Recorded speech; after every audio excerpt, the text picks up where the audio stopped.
Organisasies benodig 'n gestruktureerde benadering tot die oplossing van interpersoonlike konflikte om harmonie en produktiwiteit te handhaaf. 'n Goed gedefinieerde raamwerk verseker konsekwentheid en billikheid in konflikoplossing.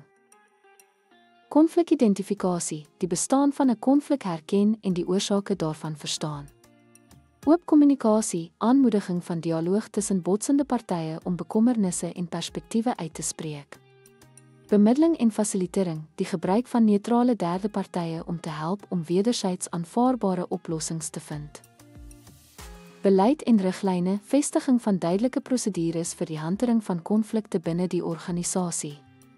Opleiding en ontwikkeling, werknemers voorsien van vaardighede om konflik konstruktief te hanteer. Evaluering en opvolg, verseker dat konflikoplossings geïmplementeer word en die doeltreffendheid daarvan beoordeel. 'n Gestruktureerde raamwerk verbeter 'n organisasie se vermoë om konflikte effektief te bestuur.